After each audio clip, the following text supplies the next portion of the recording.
Hello, hello, hello! Sack time! Alright. Hi everybody, it's Sack time. That's not my name, I'm Sack, but this is Sack time. I'm saying it is Sack time. Like the time is Sack time, not it is me Sack time. Anyway, today we're going to explore Castlevania 2. One of the oft overlooked and hated games. It's actually not hated, but people didn't respect this particular game as much. We're going to go into exactly why that is. So let's begin Castlevania 2, Simon's Quest. The saga of Simon Belmont and his struggle to understand his peers. Okay. So, suspend point loaded, and I actually basically just reset the game because I was messing around and adjusting my buttons and all that good stuff. Okay, so we're going to start Simon's Quest by hitting the select button and going to the password screen because people like passwords.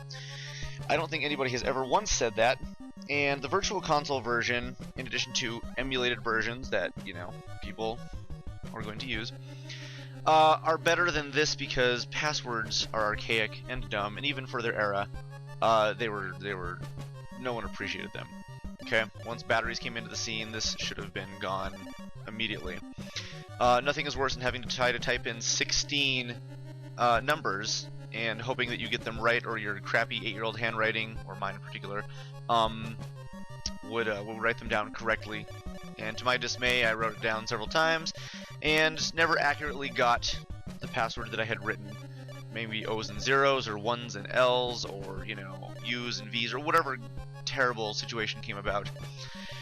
Just no, it's not a good way to go, and I don't even know if I can actually back out of this, so we're just gonna reset it real quick because we can. So passwords, glad they're gone. No game should ever have a password. Oh right, and there's let's go ahead and get some quick backstory on Simon's Quest, which is step into the shadows of the Hell House. You have arrived back here at Transylvania on business to destroy forever the curse of the evil Count Dracula. This is a business trip for Simon Belmont. He flew first class from Detroit all the way to Transylvania to go kill this guy. It's a big tax write-off because that's, you know, it's a lot of mileage. You know, you can save those up and go to Cabo later. But let's go ahead and start Simon's Quest. Now you can see player 3, we have 3 lives. What's the difference between this and other Castlevanias, you may ask? In this Castlevania, you start off in a town as opposed to level 1-1. And you get to run around, you get to explore. I mean, you can't like parkour off anything, so it's not that exploration filled. But you still get to wander around, you can talk to people. 13 clues will solve Dracula's riddle. I don't know how that guy knows that. Maybe he read it in a book, fortune cookie, wisdom passed down from his grandpa. It was arbitrary guessing, he could be insane. Who knows? So, the structure of this game is clearly different. We have a health meter in the upper left, which looks kind of like Mega Man's. You can walk in here to the church and actually get it replenished whenever you're running low on health. Rest here for a while. Alright, that was a very short while, but right on, that's all we need. So, let's check out some other differences. So we pause the game by pressing the select button, because if you press start, boah, a cool menu opens up. It has a time meter for a day and night cycle, which we'll get to as we play. We have E, which I think is experience. L for level, and hearts are basically a currency that you get in this game. So we can walk around and spend these hearts. I think this dude wants us to buy a crystal, but you know what? I'm gonna go buy holy water instead, because holy water is way better than crystals. And every last person knows that. So let's get it. Oddly, you press B to confirm. Press a bunch of buttons on the D-pad, this thing will get highlighted. And then now we can press up and B and throw holy water everywhere. It does come in an unlimited quantity, which is kind of nice. So we can use it to sprinkle all over werewolves and skeletons. Now, being the starting town, of which I do not remember the name at all, and I think we can go verify from a sign over here. Talk to a dude who's waiting for me to ask him a question so he can give his one answer that he's been preparing for like 2 months. Let's see. This is the town of... The sign... Turn right for the Jova Woods, left for Belasco Marsh. Okay, well, I don't know what town this is. I'm sure somebody around here will tell me. It'd be scary living in a village where if too many people show up within your line of sight, then it just... time slows to a crawl. Okay, so we're gonna go to the right because that's a much less dangerous route. Oh god, okay. Well, here's the day and night cycle in action. What a horrible night to have a curse. All your friends who sell you bottles and give you clues now get turned into spooky ghouls that just sort of roam the stairways. That's kind of sad. That guy had a cane earlier, now he's totally good to go. Alright, and apparently it's weird, half hearts actually give you 4, whereas a whole heart will give you 2. Unless the half heart is representative of a much bigger normal heart. I'm not entirely sure. It's weird. Whatever the case, this game's importance lays with the fact that it paved the way far more for the current style of Metroidvania kind of games. I'm not really a fan of the name, but it's an important thing to acknowledge, where you are basically part of a gigantic overworld. You get to explore, run around, level up, get new equipment, and it's more of an adventure than it is like an action game. It'll still play like traditional Castlevania, jump, whip, you know, duck. You can get crystals, throw at things later. You can get all kinds of extra weapons, different armors, things of the sort, and that's cool. But because it's exploration based, you get to go back to old towns, you get to revisit areas, you get to try to piece together really badly worded clues and see if you can figure out, like some guy will be like, hey, at the mountain, try this.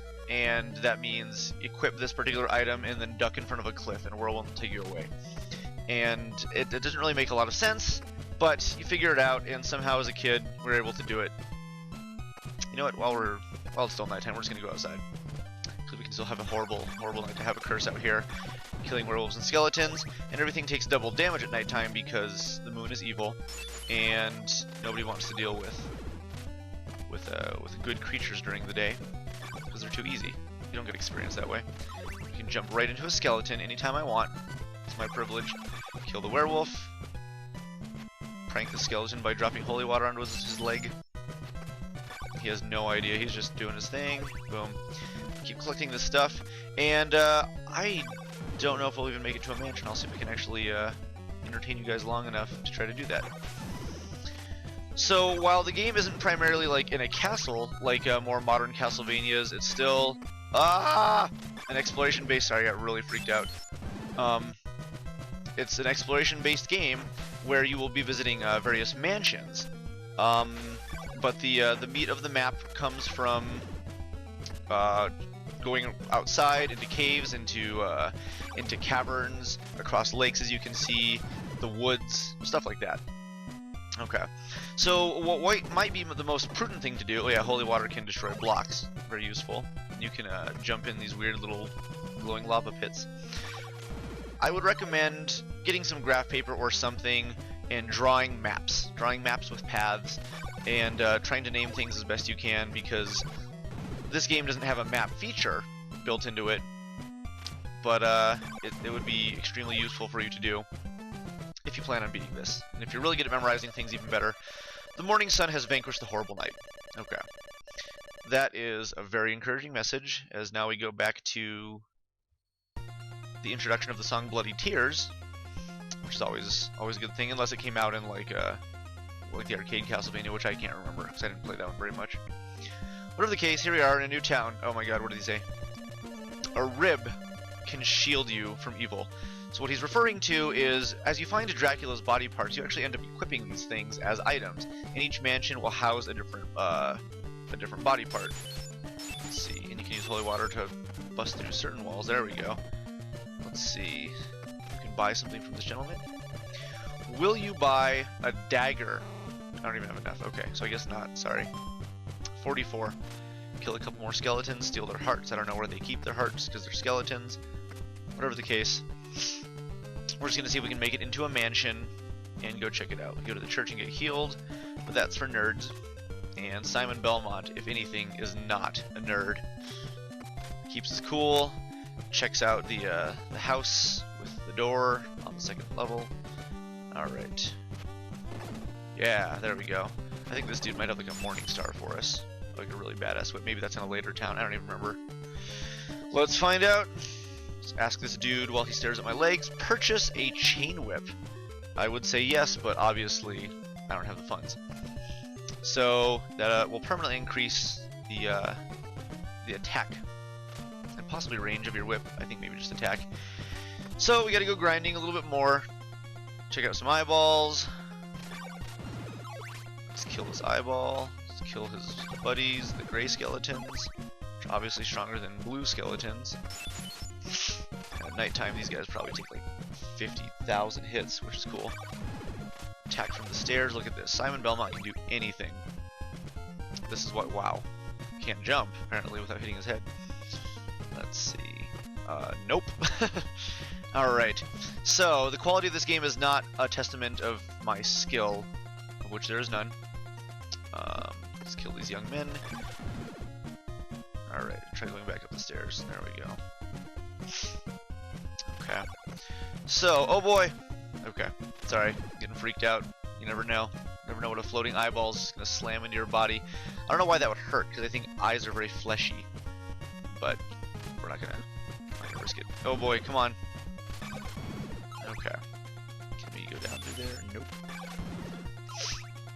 Occasionally there are blocks that are just transparent. You walk into them and they just fall straight through. Ooh, spiders throwing their webs. I have a lot of memories of this game and the old Ninja Turtles cartoon as a kid. It went hand in hand with waking up on, oh god, Saturday morning. I'm going to die if I'm not careful. Waking up Saturday morning and watching Ninja Turtles and playing this was a very good part of my childhood.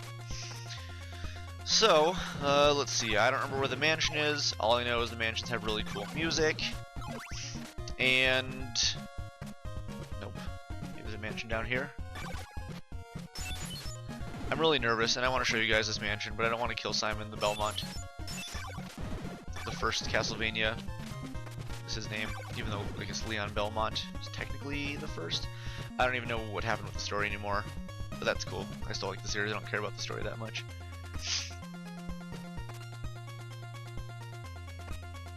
Mansion? No! More caves. Alright, well, let's keep going. So you can see that like a map would come in tremendously handy. Oh god! Oh boy, hold on, these guys want to get me really bad. I mean, they want to like understand me, they want to get what makes me tick. Okay. Some sweet platforms down there. Oh, right when I'm about to throw this juice into this dude's face. Alright, let's do it. Boom, boom. Holy water made short work of him, so at night, I guess he turns into a blue skeleton. Oh. Nope. Dead. Okay. I think if you're holding something like a white crystal and you duck here, it unlocks like an area that you can go down beneath. Well, okay, so you're not going to get to see a mansion because I don't remember where I'm going, and it's really a great game. Just a bird of a very different feather, okay? So if you're expecting Castlevania, understand the importance of this game, though I will vow that Goonies 2 is just as important as this entry, simply because it actually had a map system and it also had a very intricate like double-sided world to it, which will parallel with the castle in the Upside Down Castle from Symphony of the Night. Even though they're nothing alike, because Symphony of the Night features 0 Cyndi Lauper songs, though it does feature I Am the Wind. Oh god, skeleton truly is powerful.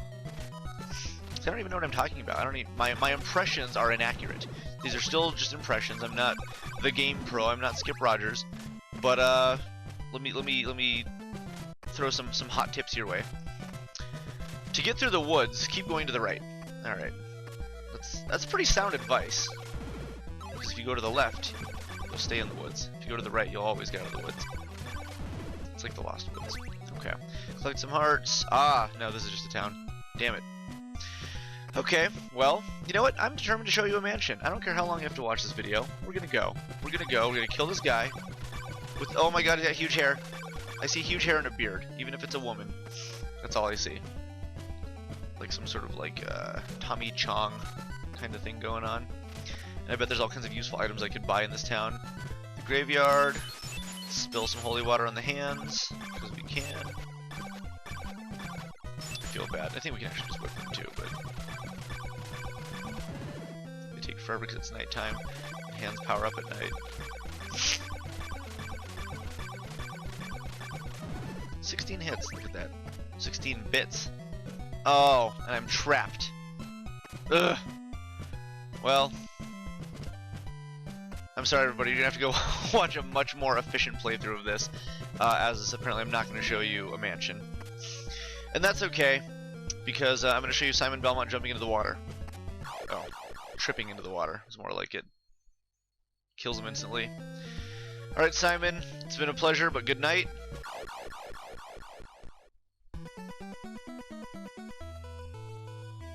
Oh, password.